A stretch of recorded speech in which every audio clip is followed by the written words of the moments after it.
नमस्कार दोस्तों, स्वागत है आप सभी का। यूपी ट्रिपल एससी द्वारा पीईटी 2021 के लिए सिलेबस पहले ही जारी कर दिया गया था। अब जो है उसके लिए विधिवत नोटिफिकेशन जारी करके और फॉर्म को भरने की तिथि दे दी गई है। और इस वीडियो में हम लोग जानेंगे कि किस तरह से इस नोटिफिकेशन में क्या क्या खास बातें हैं जो आपको फॉर्म भरने से पहले पता होनी चाहिए, और जितने भी आपके मन में डाउट्स हैं उन सभी को मैं यहाँ पर क्लियर करने का प्रयास करूँगा।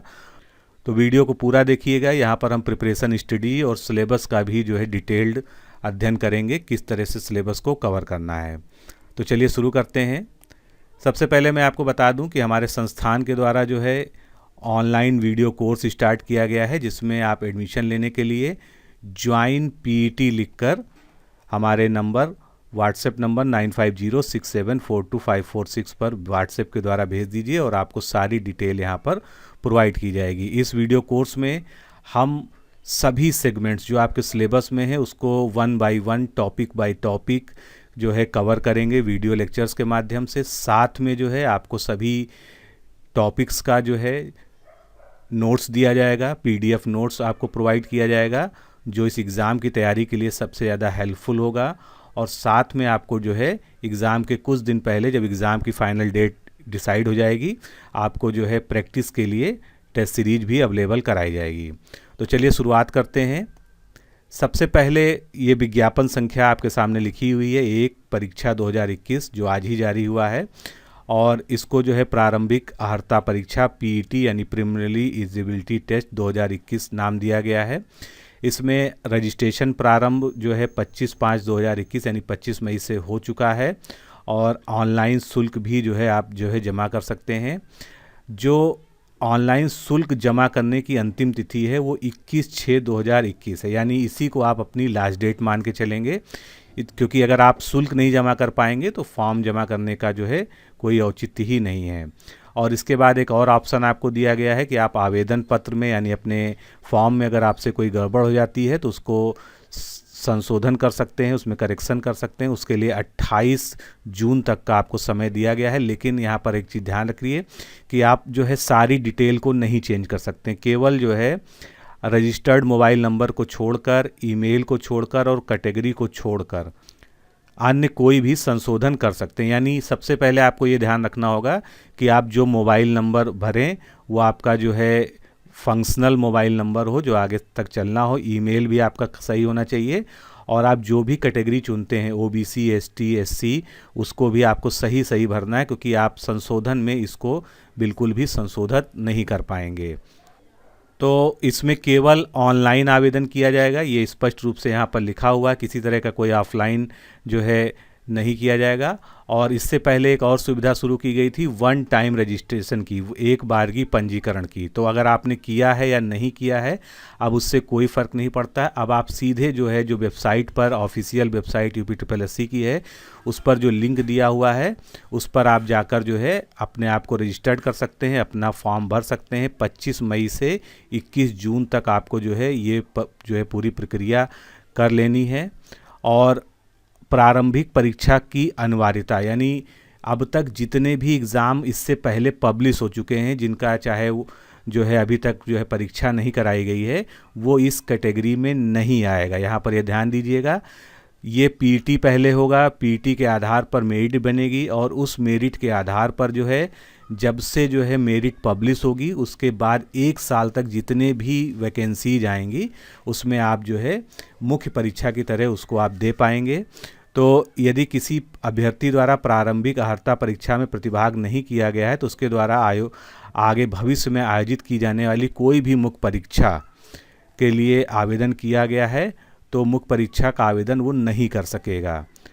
और ये भी स्पष्ट है कि केवल प्रारंभिक अर्हता परीक्षा यानी पीईटी के स्कोर के आधार पर जो है किसी भी पद के सापेक्ष आप चयन में दावा नहीं कर सकते। यानी आपको सबसे पहले पीईटी पास करना होगा, उसके बाद जो है जो रेगुलर पोस्ट उसके बाद आएंगी उसको आपको अलग से क्वालिफाई करना होगा। केवल पीटी के आधार पर आपको कोई भी नौकरी नहीं मिलने पाएगी।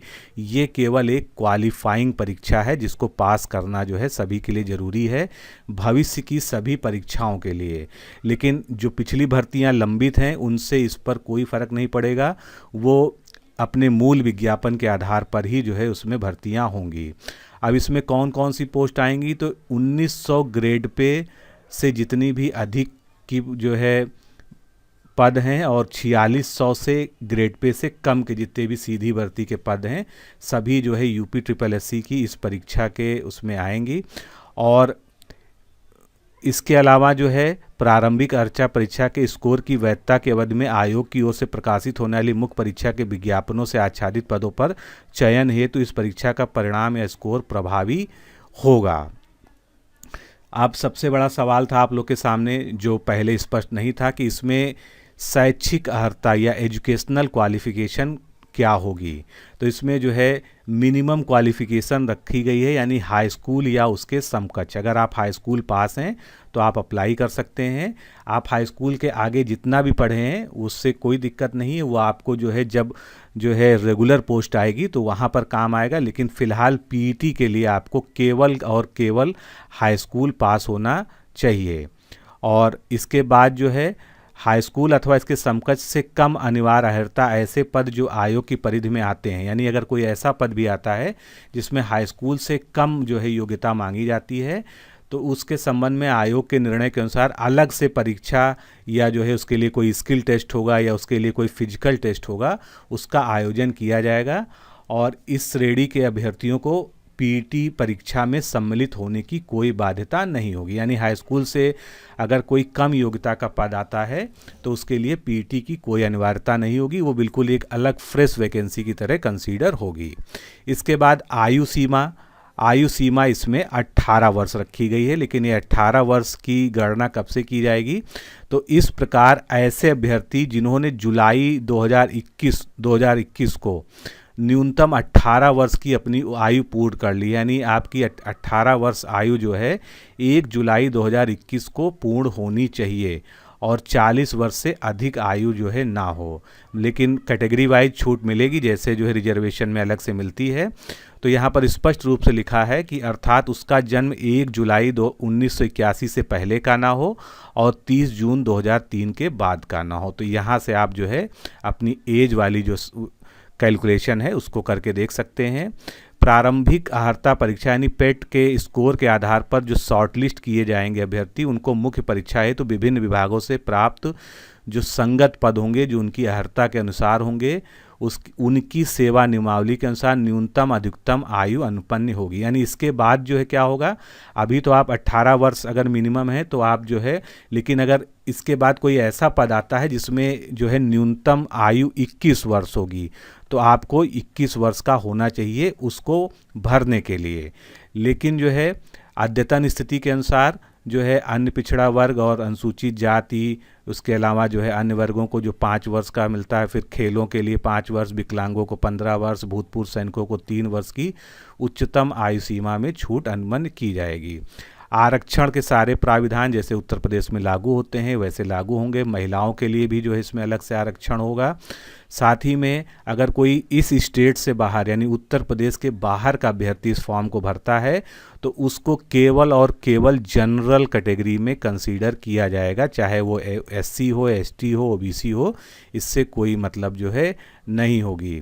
और जो शॉर्ट लिस्टिंग होगी यानी जो मेरिट बनेगी पीटी की वो जो है प्रारंभिक अर्हता परीक्षा के स्कोर के आधार पर मुख्य परीक्षाओं हेतु उनकी शॉर्ट लिस्टिंग की जाएगी जो कि कैटेगरी वाइज होगी। जितने भी तरह के आरक्षण लागू होते हैं सभी का जो है उसमें ध्यान रखा जाएगा।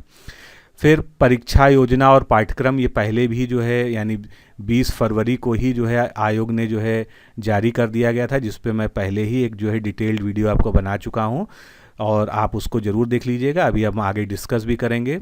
यदि परीक्षा एक से अधिक शिफ्टों में आयोजित की जाएगी किसी में भी, क्योंकि बहुत ज़्यादा लोगों के भरने की संभावना है, तो निश्चित रूप से लगभग हर परीक्षा जो है कई शिफ्टों में आयोजित होगी तो नॉर्मलाइजेशन की प्रक्रिया भी इसमें लागू होगी।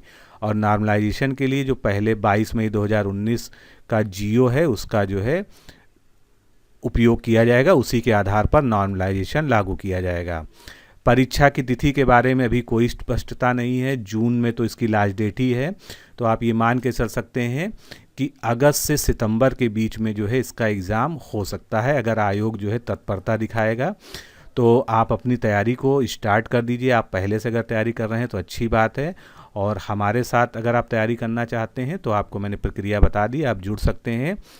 स्कोर की जो बात है, जो जिसको मेरिट हम कह रहे हैं, तो पीटी में प्रतिभाग करने वाले अभ्यर्थियों का स्कोर परीक्षा परिणाम यानी जिस दिन जो है पीटी का रिजल्ट डिक्लेयर होगा और आयोग की वेबसाइट पर अपलोड होगा, तब से लेकर 1 साल तक जो है आप जितनी भी वैकेंसी जाएगी सभी में पीटी अगर आप पास हो जाते हैं, कट ऑफ को पार कर लेते हैं, तो आप जो है उसको अप्लाई कर सकते हैं। आपका 1 साल तक जो है पीटी वैलिड रहेगा। 1 साल बाद फिर से आपको पीटी देना पड़ेगा और पीटी को क्वालिफाई करना होगा, और पीटी साल में 2 बार जैसा कि पहले बताया गया है कम से कम जो है होगा। चलिए अब चर्चा कर लेते हैं कि जो है पीटी परीक्षा की तैयारी कैसे करनी है और इसका सिलेबस क्या है। तो पहले भी मैं डिटेल में जो है इसको आपको डिस्कस कर चुका हूँ। पीटी में 100 अंक का एक प्रश्न पत्र होगा, जो कैसा होगा, एमसीक्यू टाइप होगा, और इसमें प्रश्नों की संख्या भी 100 होगी, यानी 100 अंक और 100 नंबर 100 जो है क्वेश्चंस होंगे। 2 घंटे का ये पेपर होगा। इसमें एक निगेटिव मार्किंग भी होगी, हर क्वेश्चन में 1/4 जो है आपकी निगेटिव मार्किंग होगी। अगर आप एक प्रश्न गलत करते हैं तो 1/4 अंक जो है कट जाएंगे।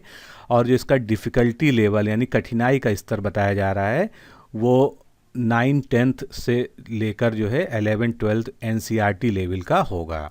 तो इसीलिए मैंने आपको जो है सलाह भी दी थी कि अगर आप एनसीईआरटी की बुक्स से जो है इन टॉपिक्स को पढ़ें तो बहुत ही अच्छा होगा। और सबसे अच्छी बात जो है कि इस बार यूपीट्रिपलएससी ने बिल्कुल क्लियर कट आपको जो है टॉपिक्स बता दिए हैं। और यूपीट्रिपलएससी के एग्ज़ाम्स में, जैसा कि हम लोग का पहले भी अनुभव रहा है, हमने देखा है हमेशा कि यूपीट्रिपलएससी के एग्ज़ाम्स में जो है जो सिलेबस में उनके द्वारा बताया जाता है सेम जो है वो टॉपिक्स जो है कवर भी किए जाते हैं। ये एक अच्छी बात है। तो बिल्कुल क्लियर कट है। जैसे इंडियन हिस्ट्री है पहला सेगमेंट, तो इसमें सिंधु घाटी सभ्यता आपको पूरा पढ़ना है, वैदिक संस्कृति पढ़ना है, बौद्ध धर्म, जैन धर्म, मौर्य वंश, गुप्त वंश, हर्षवर्धन, राजपूत काल, सल्तनत काल, मुगल साम्राज्य, मराठा, ब्रिटिश राज का अभ्युदय और ब्रिटिश राज का सामाजिक आर्थिक प्रभाव। तो इन सब से जो है आपको कुल 5 अंक के जो है क्वेश्चंस मिलेंगे, यानी लगभग 5 प्रश्न आपको यहाँ पर मिलेंगे। बिल्कुल सीधा सीधा लिमिटेड सिलेबस है। आप जो है, और इसके लिए आपको कोई बहुत ही हाई फंडा किताबें पढ़ने की आवश्यकता नहीं है।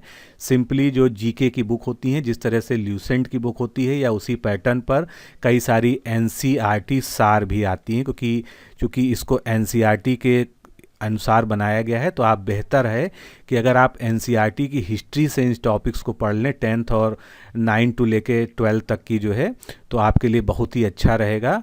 और सीधे मूल किताबों से पढ़ना हमेशा वैसे भी अच्छा माना जाता है। इसके बाद मॉडर्न हिस्ट्री, जिसको हम लोग भारतीय राष्ट्रीय आंदोलन कहते हैं, उसके भी टॉपिक इसी तरह से स्पेसिफाइड हैं। यहाँ भी आपको जो है कुल 5 अंक के क्वेश्चन पूछे जाएंगे। भूगोल में भी भारत और विश्व का भूगोल, इसमें सारे टॉपिक क्लियर कट लिखे हुए हैं।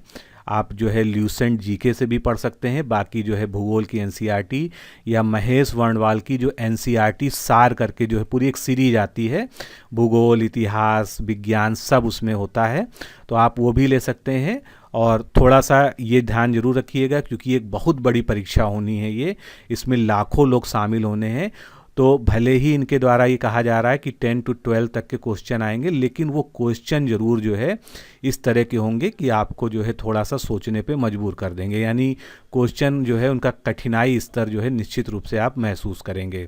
वैसे भी यूपीट्रिपलएससी के पेपर्स में आपने पहले भी देखा है कि हमेशा थोड़े बहुत जो है ऊटपटांग क्वेश्चन ज़रूर पूछे जाते हैं। तो इसलिए आप जो है अगर अभी से और कुछ मूल किताबों से पढ़ें, एनसीईआरटी से पढ़ें, एनसीईआरटी सार से पढ़ें, या सबसे पहले आप जो है अगर ल्यूसेंट जीके को ही कवर कर लें सारे टॉपिक्स को, फिर बाकी जो है चीज़ों से प्रैक्टिस करें तो बहुत ही अच्छा रहेगा।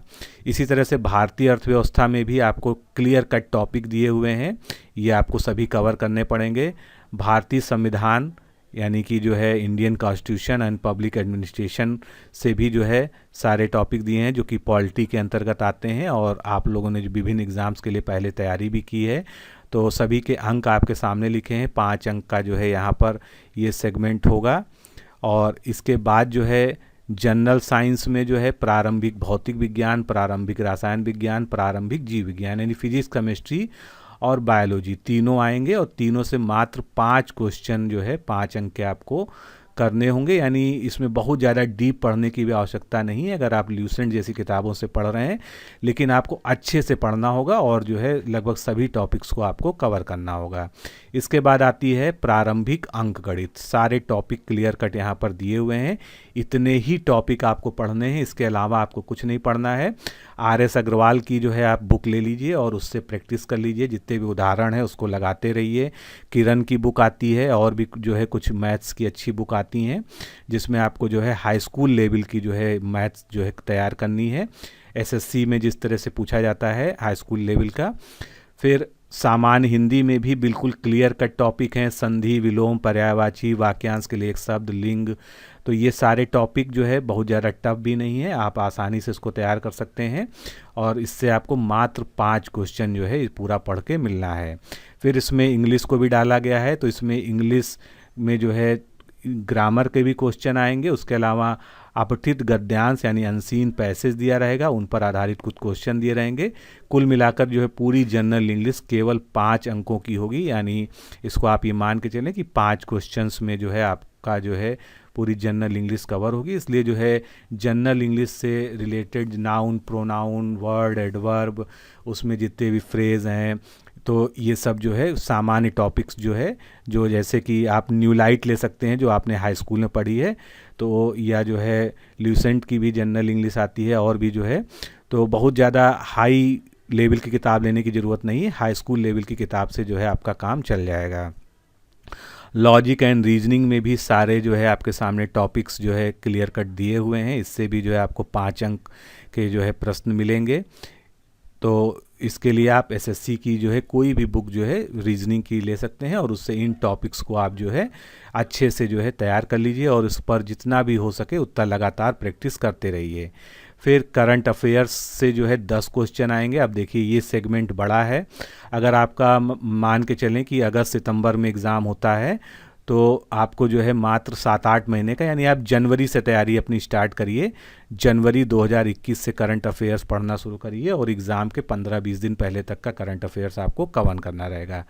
फिर एक टॉपिक है जनरल अवेयरनेस, ये टिपिकल जो है ल्यूसेंट जैसा टॉपिक है और जो है इसमें भारत के पड़ोसी देश कौन कौन से हैं, उनकी सीमाएं कैसे मिलती हैं, किसकी कौन जो है सबसे ज़्यादा सीमा बनाता है, किसकी राजधानी क्या है, फिर देश, राजधानी, मुद्राएं, भारत के राज्य तथा भारत के केंद्र शासित प्रदेश, उनकी राजधानियां, उनके मुख्यमंत्री कौन हैं। तो ये सभी बिल्कुल जनरल टॉपिक्स हैं जिनको आपको जो है तैयार करना है। इसके बाद बढ़ते हैं हिंदी में अपठित गद्यांश का विवेचन और विश्लेषण आएगा, जिसमें 2 गद्यांश आपसे पूछे जाएंगे और दोनों पे 5-5 प्रश्न पूछे जाएंगे, यानी कुल 10 अंक के होंगे, 10 प्रश्न होंगे। ग्राफ की व्याख्या एवं विश्लेषण, इसमें 2 ग्राफ पूछे जाएंगे और प्रत्येक पर 5 प्रश्न पूछे जाएंगे, 10 नंबर। तो ये कुछ ऐसे बड़े सेगमेंट हैं, इनमें आपको ज़्यादा मेहनत करनी होगी क्योंकि इसमें आप जो है कम पढ़कर ज़्यादा स्कोर कर सकते हैं। फिर टेबल दी होगी, टेबल की व्याख्या और विश्लेषण, ये जो है सभी आपको रीजनिंग मैथ्स की बुक में जो है मिल जाएंगे टॉपिक्स जो है। तो इसमें जो है 2 टेबल्स होंगे, उस पर प्रत्येक पे 5-5 प्रश्न होंगे। तो इस तरह से आप देख रहे हैं कि जो आखिरी के जो है करंट अफेयर्स है, जनरल अवेयरनेस है, अपठित गद्यांश है, ग्राफ है और टेबल है, ये कुल मिलाकर लगभग आधा पोर्शन यानी 50 नंबर तो यहीं पर कवर हो रहा है, बाकी सब चीज़ें 50। तो आपको सबसे ज़्यादा जो मेहनत करनी है वो इसी पे करनी है, क्योंकि ये थोड़ा सा टाइम टेकिंग भी होता है एग्ज़ाम में और 2 घंटे में आपको निगेटिव मार्किंग वाले एग्ज़ाम में इसको करना है, इसलिए आपको इसकी प्रैक्टिस बहुत अच्छे से करनी होगी। हमारा जो कोर्स है PT का, हमारे संस्थान का, उसमें इस पर विशेष बल दिया गया है, कई सारे उदाहरणों के साथ इसको समझाया गया है, अच्छे से बताया गया है और जिससे कि आप अच्छे से कवर कर सकें। तो दोस्तों अभी के लिए इतना ही, और फिर एक अगले वीडियो में हम डिटेल में जो है फिर से चर्चा करेंगे। तो आप अपनी तैयारी को स्टार्ट करिए। सबसे पहले तो जितनी जल्दी से जल्दी हो सके बिना कोई गलती किए अपना फॉर्म फिलअप कर दीजिए और उसके बाद जो है अपनी तैयारी को जो है स्टार्ट रखिए। तो मिलते हैं नेक्स्ट वीडियो में। नमस्कार, धन्यवाद।